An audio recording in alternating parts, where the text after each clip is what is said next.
ጉዕዞ ናብ ምዕራባዊ ገማግም ዞባ ሰሜናዊ ቀይሕ ባሕሪ እዩ ኣንፊቱ። ገማግም ዞባ ሰሜናዊ ቀይሕ ባሕሪ መጠን ስፍሓቱን ክዙን ሃብቱን መሳጥ እዩ። ንዘሰማቆሮ ድማ ፍሉይ ደስታን ባህታን ይፈጥረሉ። ኪኖቲ ባህርያዊ ጸጋታቱ ታሪኻዊ ቦታታቱን ቅርስታቱን ከዓ እቲ ኣብ ሰብ ዝፈጥሮ ኣድናቆት ዝያዳ ይዓምቕ። ካብቲ ቀንዲ ንሕብረተሰብ ኤርትራ ኣገዳሲ ዝኾነ ከም ኣካል መሰል ዝጥመት ማሕበራዊ ኣገልግሎት ምስ ዝፍተሽ ድማ ናይቲ ከባቢ ጽባቐ ዝያዳ ይጎልሕ።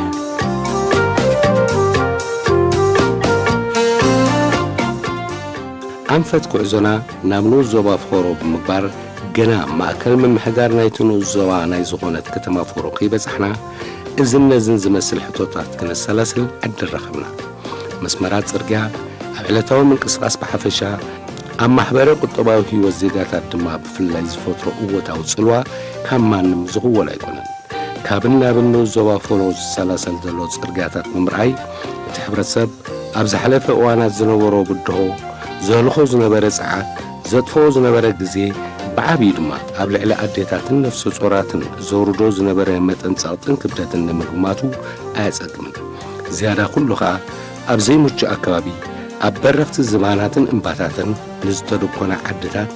እቲ ሃስያ ብኡ መጠን ይዓቢ። ዘይምቹእ ኣከባቢ ዘይምቹእ ምንቅስቓስ ይኸተል። ዘይምቹእ ምንቅስቓስ ድማ ርጉእ ቁሱን ንጥዕናን ብጥዕናን ምቹእ ናብራን ኣነባብራን ዝኸውን ኣይኮነን። ብልምዲ ይኹን ብባህሊ ኣቦዋት ኣብ ዝጸንሐሎም መልክዕ ምድሪ ኣብ ዝነብሩሉ ንኸባቢኦም ተመሳሲሎም ሽግራቶም ንምፍታሕ ክቃለሱ ዝጸንሑ እኳ እንተኾነ እቲ ሽግር ግን ሓንሳብን ሓዋዱን ጠቕሊሉ ዝጠፍእ ኣይኮነን። እነዚ ከምዚ ዝኣመሰለ ጸገማት ብድሆታትን ምፍታሕ መሰል ኢሉ ዝኣምን መንግስቲ ገጻት ብገጻት ምፍትሑ ክሰርሕ ጸኒሑን ኣሎ። بمسرة حبريتا أما حداري نؤس زوبا فورو أتو عثمان عرفة إتو نؤس زوبا كاب عسرت نؤسان زوباتات ناي زوبا سمينا وقح بحري بعبيتو أما بالرابعي درجة يسرع إزي بسقاتات بحر المدرن هابتان نؤس زوبا زي سلس عينت كلمة مالت قولا دقان وينا دقان يونان نؤس زوبا فورو بعسرت حمشتن محدارا وكبتات زوقا مغينو أسات 44 شح نبار هزبقا يركو أبزاء هازي إتي سمانان شعاتن ميتاويت محرسن مقاسن زناور كونكولو إتي السرفقاء أم مقفاف عسان نقدن ناتوافري من نابرو يمرح إتي أبشومونتن محدار كبابيتات زنبر حزبنا يزنو زوا بسنك حسرة سرقيا كاب كل مسارتا أقلقلو تقويلو كما بدسيت أبرغتي قوتاتن انباتاتن فحيلو كنبر يسنعو منقسي بمسارات نايتي زرقحي محبرا أقلقلوت نخلون أب كلون بمعرن بصح علمو زكايدو زولو صعرتات كن لومي نصنحهم سأغنات مقو عزيان مفتاح بوب بالكادما سلوت محبرا وفتحنا من صعب زعلمي عبيتنا اشتن مدبات لمعات السلاسل سأغنحين اللون كنتي ما هيوتي زبال تطوحنا قدد ما تنفاز قطب حيلي نت خرقح بزلماتي نسنوها بزحصري كاب أجارن مسعيان نبتشكر كرتيس لزبسحن نتقرنا في سلازحجزن ما بقيسين عايز ترجعزي نزي حزبي زي كم يغير كاتبات حون كم يغيروا قرب محبرة وقلبلوت كنتي خالوت كفريتا تي بوليسيناي منغستي زبلو ابترو حق اريا زلاو قدامنات محابس لزهوني زي ترجعزي بخمو استجمري أبو بزح عقبات نيرو بزح انكفات نيرو برتاعي نايت خبابي نيرو سهلات عاري ناي منقستين نايت هزبين قنت ترقيا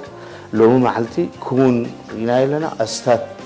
أبزي خبابي قليل عندي تقليم ترقيا ناي باتع بزيحو له إذا ترجعي أنتي ما غيروا غيروا نبت حبرة السب نزبل نايب حق إذا حبرة السب أب حما قناتات نيرم كدمزي ترجعي مصر ما قبل كخلقه زخون محبرة وقولوا تستجبر له ما ينبر مغنياته ما بتحين أبوهم من قديس اللي زي نبر ولا نسهم محبرة وقولوا رحوا قيدهم كتقوم ولا أنت دليون مسرحقاتنا يتخبابي مسكليما يتخبابهم فتم من قديس اللي زي نبره إذا من قديس مفتاحنا يزي خبابي زي كل محبرة وقولوا تعتن نهوتهم داقما يتنسايز فترت إذا ترجع زي قوينا سمعنا لأن من حضاراتنا بزات صادق زلوا قدي زخوني نجار عينا برا لو ما بزواني زي هم زي زرقهم ولا بعلم كمال مليس تزاريبهم كهونو كله أبيات مرتي تسرح زلوا بدي مسمار زي حكمنا تغير له مالو كالي مستي زلوا تجمعنا حصرتنا يزروي ما يزسته عبيت بس كتات تسرحن كاب جوبو ب بسمينتو خمسة تبوتات تسرعيلو ما يكم توهل المدبر إزون مهزومتي كالي بحبي تهزبي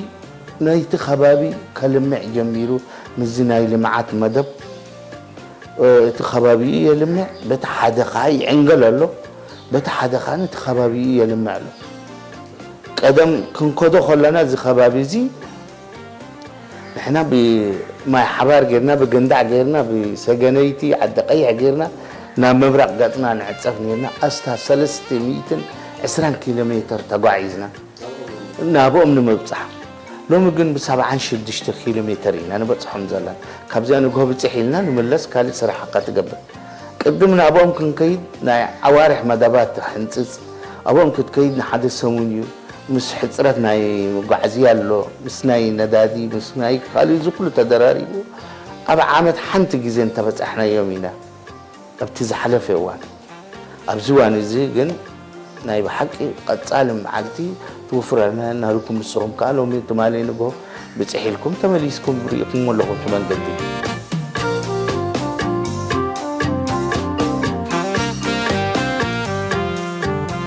136 كيلومتر زنوحاتو مسمر صرغيا بروجكت قحيتو فرو ጎቦታትን አጻድፍን ሰጊሩ ናብዝሎሚ ብዙሕ ናይ ግዜን ሰዓትን ሃልክ ዘይ ሓትት ጎላጉል ወሪዱ ምስቀንዲ ናይ ቅጥረን መስመር ባጻፎሮ ንኽላገብ ተሪፎኖ ዘለዋ ናይ መዓልታት እዮ ኣግጅልካ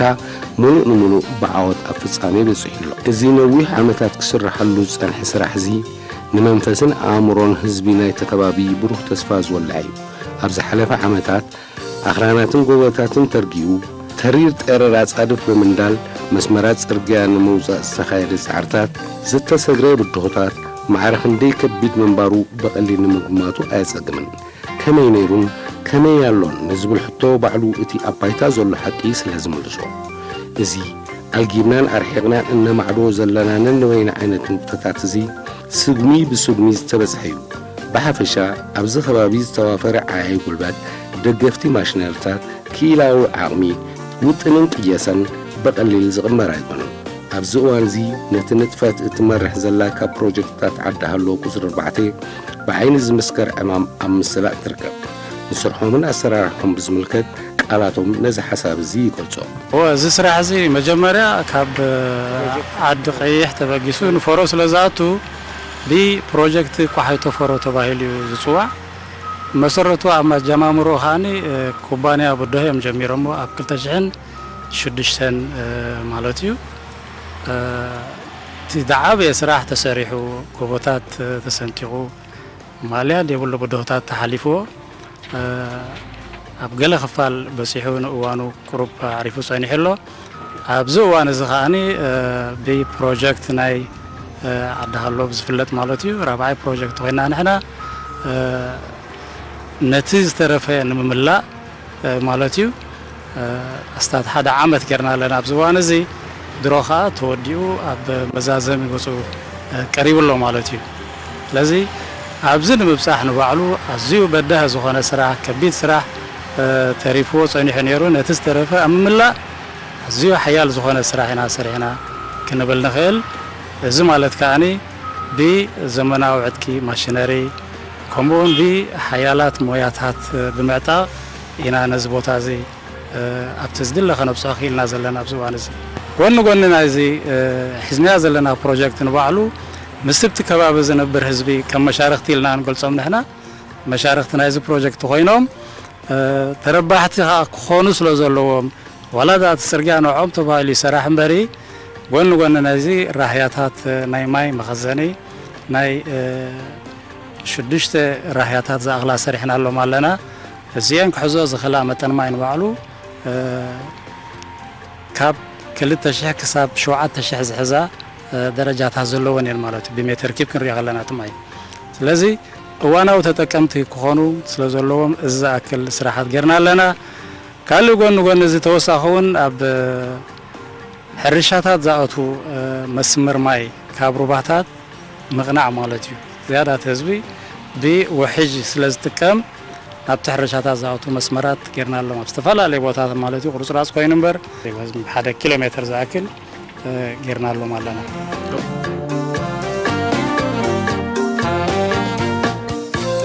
ኣብዚ ናይ ስራሕ ቦታ ዝርከቡ ዘለዉ መንእሰያት ካብ ነንበይኑ ከባቢ ዝመፁን ነዚ ዓብዪ ሃገራዊ ዕማም ድማ ብዝለዓለ ብቕዓት ክዋፅዎን ምርኣይ ንዕላማ ናይቲ ዝተመደበ ስልጠና ዝተዋህበ ትምህርቲ ዝተወጠነ ስራሕ ኩሉ ንኽገብሩ ዘይእጎሙ ምዃኖም ከተረጋግፅ ትኽእል መናፅ መንእሰያት ማለት መናፅ ሃገር ምዃኑ ድማ ብዕዮ ተረጋግፅ ኣብዚ ቦታ እዚ ኣብ ከምዚ ዝኣመሰለ መልክዕ ኣብ ዝውንን ከባቢ ኣብ ዝህረሩማ ፀሓይ ኣብዚ ሙቐትን ንፋስን ብልዑል ሓቦን ኒሕን ሓያል ናይ ስራሕ መንፈስ ልዑል ብቕዓት ስራሕ ክካየዱ ምርኣይ ንባዕሉ ፍረ ብሩህ መፅአ ናይ ሃገር እንታይ ከም ዝመስል ንምግማት እምብዛ ኣይትሽገርን ሽነይ ፅንዓት ተስፋለ ትበሃል ኣብ እሳን ሰሰን ዙርያ ከም መራሒ መኪና ተመዲበ ኣብዚ ቦታ ሰርሕ ኣለኹ እዚ ቦታ መቸም ከም ትሪኦ ዘለኻ ሕጂ እኳ እቲ ኩነታት ኣብ ፅቡቅ ኩነታት እዮም መፂኹም ብሓፈሻዊ ግን ቅድሚ ሕጂ ኩነታት ረሃፅ ኮር እንዳልካ እሞ ማሽን ይኹን ዋላ መኪና ጀረብረብ እንዳልካ ምስ ረሃፅካ መቸም ተበድዩ ኣብ ትሪኦ ዘለኹም ደረጃ ከዓ በፂሕን ኣለ ዝኾነ ፅቡቅ ስራሕ ዘሎ ስራሓት ከዓ ብዝያዳ ብሓፈሻ ትኩሉትካ ብዘሎ ተገለፀ ሓሽካ ባነ ውዒ ፀኒሐ ኣብኡ እንዳሃሉ ክባል እቲ ዝርኢ ዘሎ ዳዕ ዘሎ ተገለፁ ሓሽ ነዚ ህሮርማ ፀሓይ ተፃዊርኩም ከም ዝኽሰርሑ ሲ ትኽብለቱ ስከግለፆ ለንድዒ ረሃፃ ይረአና ኣልካሎ ማለት ከም ዝበልካ እቲ ክሊማ ከም ትሪኦ ዘለካ ሕጂ እቲ ክራማት ኣብ ምድማር እዩ ቅድሚ 2 ሰዓት ማይ ሕልፍ ኢልና ነይሩ ብዛዕባ ስለ ዘለካ ናይ ፅንዓት ብዛዕባ ስለ ዘለካ ሓፈሻዊ ኣባይ ጣይ ኮንሳ ኩሉ ዝመንእሰይ ተበግሶ ስለ ዘለዎ ኩሉ ፀኒዑ እዩ ዝምክድ ዘሎ ብመንግስቱ ዝኣዝዙ ነቲ ኣብዚ ከባቢ ዝርከብ ሕብረተሰቡን ንምዕባሊኡ ንዕዑ ንለውጢ እውን ዝፅዕር ዘሎ ከምኡ ምዃኑ ስለ ዝኣመነ ከዓ ንኩሉ ሃሩር ኣይብል ፀሓይ ኣይብል ዋላ ሕጂ በዓዩ ማይ ጀሚሩ ኣሎ ንዕኡ እውን ተፃዊሩ ክምክቶ ምዃኑ እዩ ዝኣመና ኩሉ መንእሰይ ኤርትራ ማለት እዩ ብፍላይ እዚ ከባቢ ዘሎ ዋላ ኣብ ካልእ ከባቢ ናይ ሃገርና ዘሎ መንእሰይ ከማ ከምኡ ምዃኑ እዩ ኩሉ ፍልጠት ዝነበሮ ድና ማሽነሪ ኣብዚ ኣብ ዓዲ እንታይ ዓይነት ስልጠናታት ይድዋ ዓዲ ስልጠናታት ዝበዝሕ ሰብ ዝፈልጦ ፍሉጥ እዩ ማለት ነቲ ዘሎ ፀጋ ሰብ ናይ መንእሰይ ብፍላይ ካብቲ ዝነበሮ ናይ ሓረስታይ ወፂኡ ድዩ ካብቲ ዝነበሮ ናይ ማሕበራዊ ካልእ ማሕበራዊ ህይወት ወፂኡ ኣብ ተፈላለያ ማሽናት ምሂሩ ኣማዕቢሉ ንሃገሩ ከም ዝኸውን ብሓፈሻ ናይ ዓዲ ሃሎስ መግለፂ ይብሉ እቲ ኣብኡ ዘሎ ሞያታት ትምህርቲ ማለት እዩ ተማሂሮም ከዓ እኒና ኣብ ግብሪ ንሪኦ ኣለና ኩሉ መንእሰይ ኣብ ዘሎስ ብግብሪ ንሪኦ ኣለና ናይ ዓዲ ሃሎስ ቃላት ከይሓፅር ንገልፆ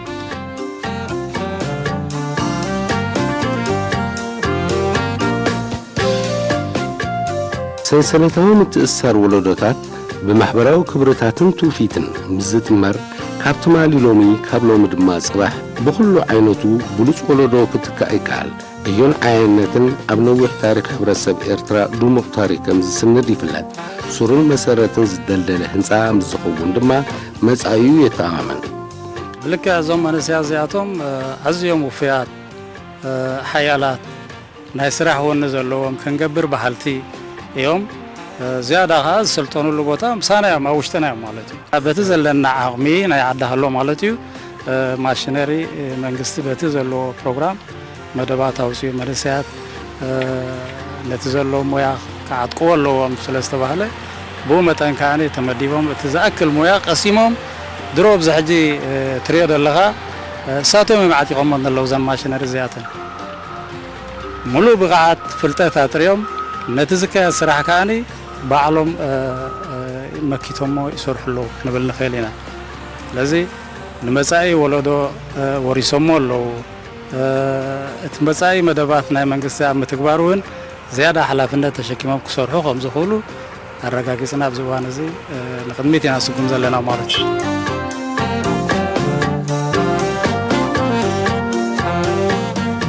نتساتفون أبركتون هزبي تقرابي أملكيتو كبر كل خاطر عثمان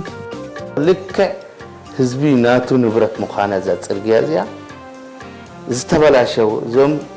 سرقيا سرحوا زلو كوبانيا مس حلفوها روحيد كتبلاشوا تخليها مني كتفرس تخليها حجيني قوموا فوسو تباهلي نفسه وكف عدي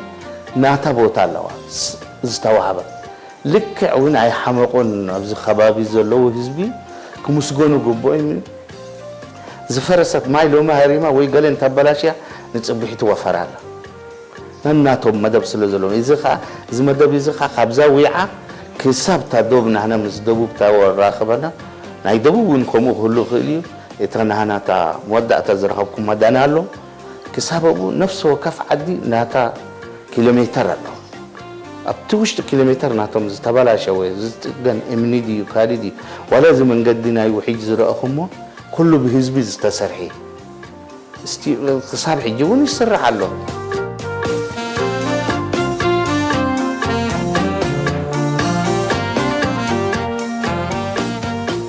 محبراو فتحنا من صاف زعلنا وفري بزيكاتي اتتتقاماي حزبي زفطروس ميت واننتن اجامنتن اتحزبي زلونا يسرح تمكرو زفطر عدل السرح بقليل زقمت يكون قدن قدني نايتي زكاي زلو سرحات سرقا حمدن ماين بمعقاب سنة محضرو أكابي يغير بيت زريقو وصيتنا تتبابعقا كابز حاشين أبز بلسي كاب دحان نابز ورط أتر درخي تفترلو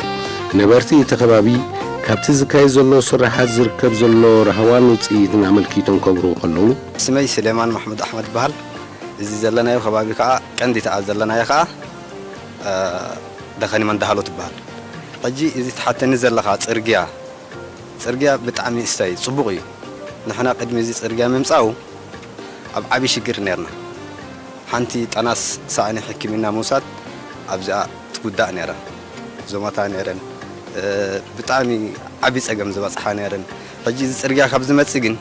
الحمد لله رب العالمين بتسجم استفهت حلنا يخبل زغير حجي أبزي قدمي عسرت مع تعبيلو حنت حراس نيرا أبزي حرس معلت حرس أخيلو مس أخلي حجي نجورت عفينا تسرقة سلزنا برجين بقطع تأخذنا نروبروبيا كبروبروبيا دكتورن ممكن حزنا مسينا كجلاجي لا تعسبتها جاب كله نعنا جن مدحاني يخبها الذي مدحاني لين سماه هو السرح الترجمة مالتي كابو الذي سرح تريوز الله خا بخلت نجاراتنا نتكملون وتحدى عنقاليناي نمسائيون انتاي مسأرنا يخوف دزخيل لزي أنا أتون نبل علو لنا خليه وهبنا يتسعى خيلو نفس وكف يبل يوسدي قدم أبصال ما تنانيرنا خبل كازغيل سرقيا سلا زي نبري زرقنا سلا زي نبري ولا زي تمهارو خندي حواتنا الله أبزي خباي جمر كاسة تمهارنا سلم انتاي عفلتو سلا زي نبري مسيو حبارتها زهب سب سلا زي نبري سرقيا انت مسيو جين زي تفلطو سب كما تسكاي زي تفلطو كحب حبرتها خبكاي تمهرت خمسي مياتوكم ميكا أي توافادا مرحبا أنا إبراهيم خليل أحمد الدين أي ميكنا ما يمر عنه نحن تبارو لا اللي رامنم تيم اللي جينو كني نسعود لا اللي تجدي لهم نسعود لا اللي رابتم لأنه تيم اللي جينو كني أفتقب اللي تيم أيو لأنه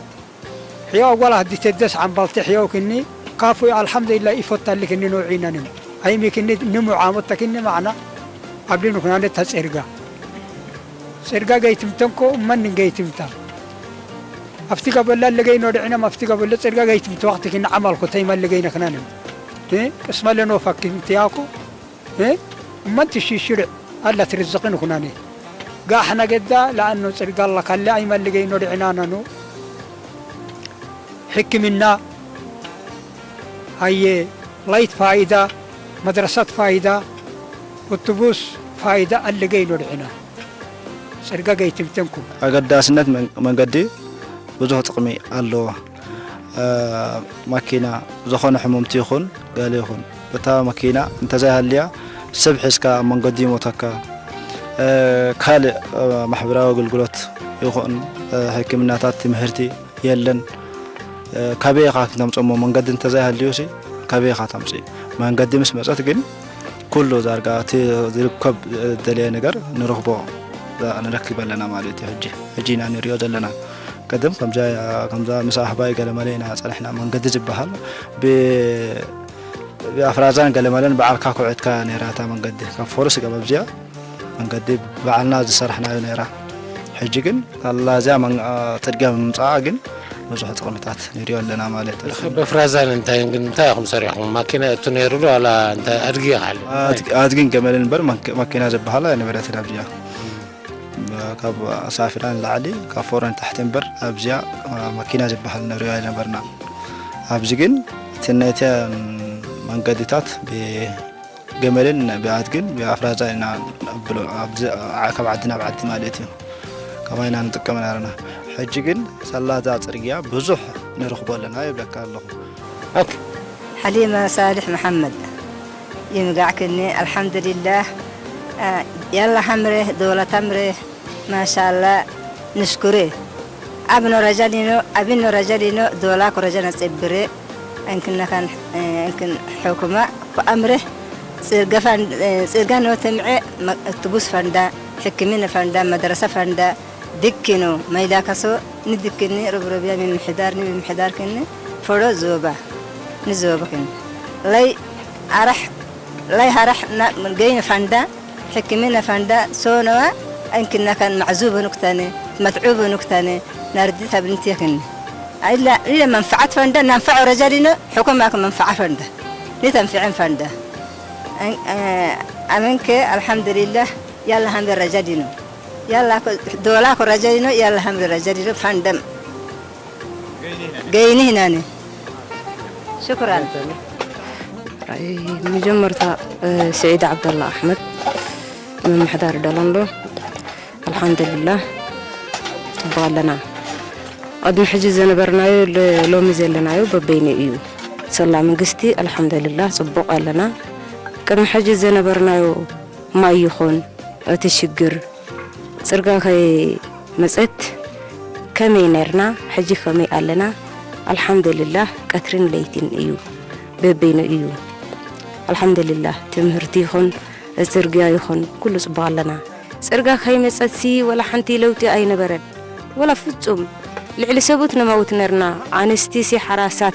عندها تشكمهم يخيط خلهم سي لعلي سبوتي موت نروم عنستي سرقا نبرتين ولا حنتي تسفاي نبرتين ولا حنتي ما عاد شجر حلفو الحمد لله دي حرس ارجع ممصاقين الحمد لله ما برحتي رخبنا الحمد لله ما برحتي بالخلوخوسي جزء دفاع يخون نكال يخون لكل شجر تفتحه. اسمي خليفة عمر إسماعيل من منطقة الأملي على كل حال أما أملي حزب كوكيو فعلا الحمد لله رب العالمين نانو كل حاتي بلك عينيك كأدر ليشنو أول بس ثورة ما يتقدر إنه عندهم يعني رواقة دبات كان عندهم كينو كنينو أما إنكو على كل خاف فاني الحمد لله لله تتغيري ثاني يعني وضعتي ده دقوم رح فركضو أين بالي أول نانو تاريخيا تلي 13 أو 14 ريزاتيا اللي كان نبارو هني الرئيس كسونك بوبانكم تاي منشنكم تاي كريتو لكم عثمان خليفة عثمان وكان زبا سمنا قوي بحر نو زبا فرون ركب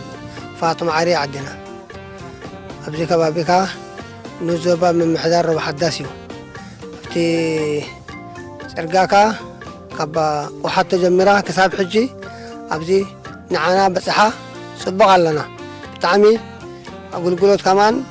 حجي حكمنا لنا بيت مرسل لنا ما يلنا زوجة دليل جيب لنا سو سخنا أترحني دلنا برصبغ لنا إذا نقدر زخير خوكم كلهم كتايس أجمع رنا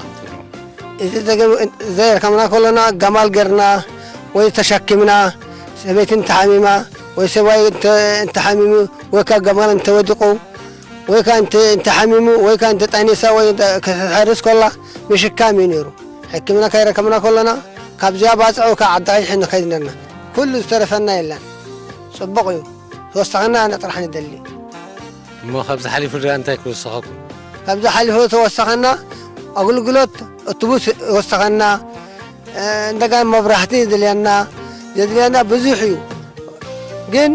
ቀስ በቀስ ዝመፀና እምበር ኣገልግሎት ሰብ ዝረክብ ኣብ ዓለም ተረክቦ ንረክብ ንደሊ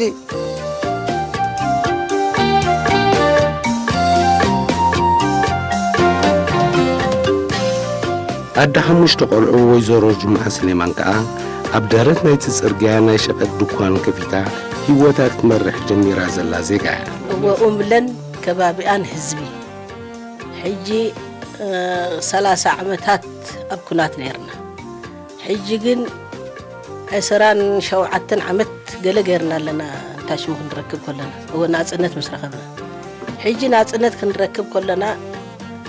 ናይ ቅድም ኣይረኣና ካልእ ጎቦታት ከማን ከምኡ ነይሩ ብኣድጊ ንኸይድ ነርና ብገመል ንኸይድ ነርና እቲ ሕሙምና ኣብ መንገዲ ይመውት ነይሩ እቲ ኣጥንስትናትና ኸ ኣብ መንገዲ ትመውት ነይራ ሕጂ ካብ ኩሉ ሓሊፍና ብመንኪና ኸይድና ወፊርና ናኣቱለና ኣየ ናጽነት ረኺብና ጽርግያ ረኺብና ጥንስትናትና ኣብ መንገዲ ትመውት ነይራ ሕሙምና ከምኡ ገይሩ ኣብ መንገዲ ይመውት ነይሩ ሕጂ ሕክምና ረኺብና ጽርግያ ረኺብና መካይን ረኺብና ብናጽነት ንኸይድ ኣለና ናብ መሰረርታ ድኳና ኣመልኪታ ከተብርህ ከለኻ ወይዘሮ ጅምዓ እዚኣ ድኳን ኣይነበረትን ጽርግያ ምስ ረኸብና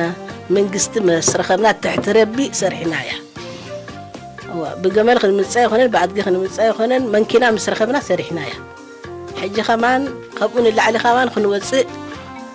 ኣብ ረቢ እንታሽሙ ንገብር ኣብ መንግስቲ ኸኣ ወዲ ሰብ ካብቲ ካልእ ፍጥረት ዝፈልዮ ንሽግራት ናብ ዕድላት ናይ ምቕያር ሓይልን ክእለትን ስለ ዝውነን እዩ እቲ ሓይሊ ብሓሳብን ግብርን እንተኣሰኒዎ ድማ ኩሉ ናይ ምግባር ተኽእሎታት ይህልዎ ሽመይ ዕመሮ ማሕሙድ ኣሕመድ ይበሃል እዚ ከባቢ ምምሕዳር ደናንሎ ይበሃል ዓዲ ደናንሎ ትበሃል ዘለና ዓዲ ዝነበራ ሽግር ኩሉ ሽግር ነይርዋ ክትብል ትኽእል እንታይ ረኽባ ነይርዋ ክትብል ኩሉ ሽግር ነይርዋ ኣብዚ እዋን እዚ ግን ድሕሪ ፅርግያ ብምፅኡ ብመጠኑ እቲ ዝነበረ ፀገማት ኩሉ ሙሉእ ተፈትሑ እኳ እንተዘይበልካ ብእዋኑ ግን እንዳተፈትሕን እንዳተመሓየሽን ንኸይድ ኣሎ ገለ ካብኡ ማሕበራዊ ኣገልግሎት መባእታ ቤት ትምህርቲ ሕክምና ከምኡውን ገለ ሓፅቤታት ማይ ዝሰትየሉ ኣዝዩ ኣብዚ ከባቢ ኣብ ግቦ ስለ ዝነብር ናይ ማይ ሽግር ካብ ትሕትኡ 3 ሰዓት 2 ሰዓት ከይድካ እዩ ዝስተ ነይሩ ሎሚ ግን ኣብ ፅርጋታት ኣብ ከባቢ ዓዲታት ሓፅቤታት ተሰሪሑ ኣብ ነፍሲ ወከፍ ዓዲ ብመጠን እቲ ካብ ማይ ጎቦ ካብ ኣባጅጎ ግድን ስለ ዝኾነ ካብኡ እዩ እቲ ማይ ካብ ፋልፋላ ኣይኮነን ካብቲ ጎቦ እዩ ዘዋህለል ኣባጅጎ ማይ እንተዘይሃሪሙ እቲ ማይ የላ ማለት እንዲ ማይ እንተሃሪሙ ግን ብመጠኑ ነቲ ማይ ዝስተ እውን ካብቲ ዝተቃለለ እዩ ሕራይ ዑመር ከምዚ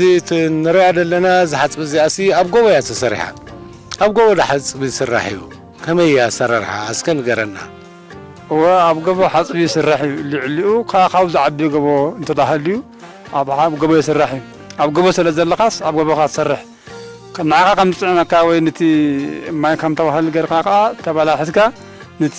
ሽግር ናብ መጠን ረኽባ ከም ትቕይሮ ጌርካ ካብ ጎቦስ ናብቲ ዝተሓተ ካብ ልዕሊ ዘሎ ጎቦስ ናብቲ ዝተሓተ ተምፅኦ እሞ ነቲ ዓዲ ከዓ ብመጠን ኣብቲ ዘለዎ ቀረባ ቦታ ሽግሩ ትፈትሕ ማለት እዩ ኣብዚኣ ከዓ ክልተ መፃረዪ ኣለዋ ባጃጅ ተፃርዩ ናብዚ ኣቱ ብነው ኣፍ ዳጌ ኣለና ኣስካላ ተሰሪሑላ እዩ ብኣ ጌርና ከዓ ናብ ጥቕምና ነውዕላ ብመጠን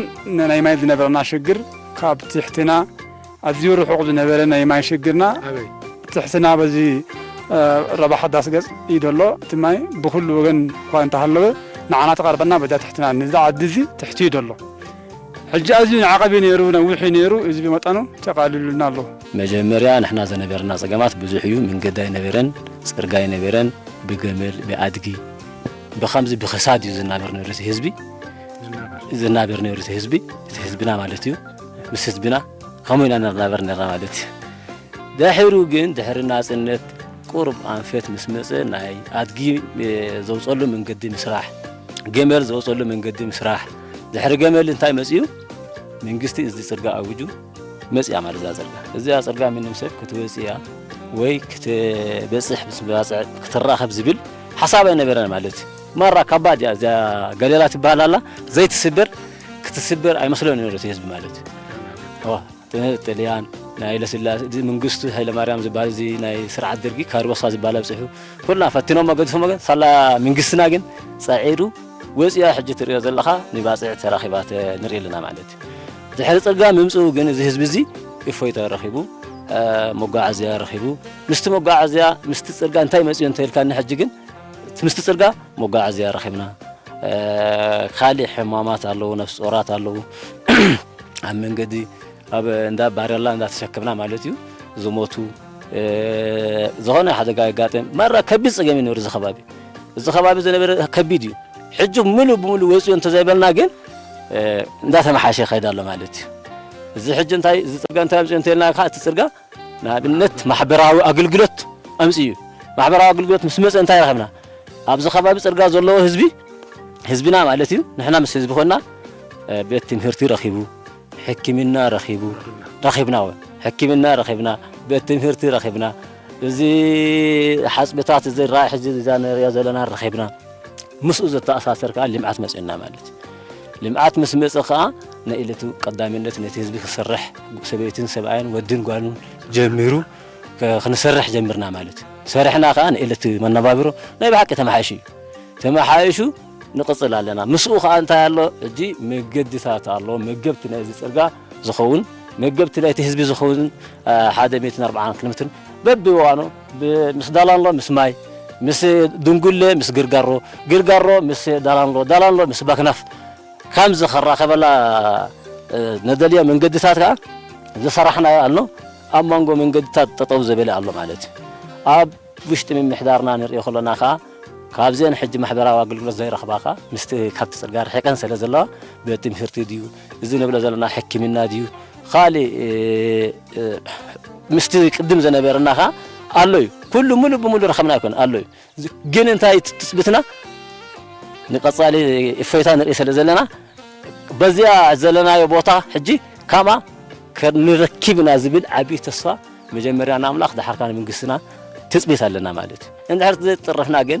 እቲ ቦታታት ሰፊሕ ስለ ዝኾነ ጎቦታት ስለ ዝኾነ ሽንጥሮታት ስለ ዝኾነ ግን ክሓልፈልና ዝብል ሓሳብ የብልናን ኣብቲ ጥርናፊ ግን እንተተጠረፍና ናይ ብሓቂ ክንዕወት ኢና ወይ ትንደልዮ ጠለባትና እቲ ማሕበራዊ ኣገልግሎት ክንረክብ ዝብል ግምት ኣለና ሚት ኻሜትስ ክንረክብ ኢና ንብል ኣለና መንግስትና ክሓግዘና ከዓ ከምዚ ንሪኦ ዘለና ሕጂ ዓብዪ ተስፋ ኣለና ምስኡ ዝተኣሳሰርካ እዞም ኣባላት ካብ 17 ክሳብ 27 ምሳና ኣብዚ ልምዓት ዝሳተፉ ዘለዉ ሰራዊት ሚኒስትር ምክልካል ንመስግኖ ኢና ማለት ታራ ናይ ሰራዊት እውን ቀሊል ከም ዘይነበረ ብፍላይ ናይ ክፍለ ሰራዊት 27 ኣብዚ ከባቢ እዚ ስራሕ እዚ ካብ ዝጅምር ክሳብ ሎሚ ለይቲ ምስኦም ኢድን ጓንትን ኮይኖም ይሰርሑ ምስኦም ጉድጓድ ይቑዕቱ ምስኦም ቤት ትምህርቲ ያንፁ እዚ ቤት ትምህርትታት እዚ ብጉልበት ናይ ሰራዊትን ህዝብን ተሃኒፁ እዚ ዝረኣኹሞ ቤት ትምህርቲ ማተርያል መንግስቲ ቀሪብዎ ክኸውን ይኽእል እዩ ግን እዚ ኩሉ ጉልበት ናይታ እዛ ክፍለ ሰራዊትን ናይቲ ህዝቢ ኣብቲ ከባቢ ዘሎ ብመልክዕ ማእቶት እንዳሰርሐ ኣብ ከምዚ ደረጃ ዝብል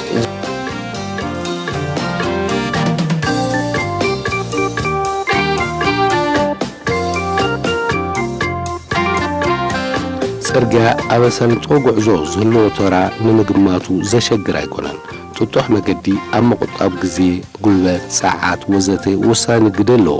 ፀሓይ ኣብሪቑ ዝዓርብ ዝነበረ ጉዕዞ ኣጋር ብደገፍ መጓዓዝያ ብዝተዓፃፀፈ የንኪ ፅርግያ መሰረት ምዕባለ እዩ ንኩሉ ፅላት ድማ ይፀሉ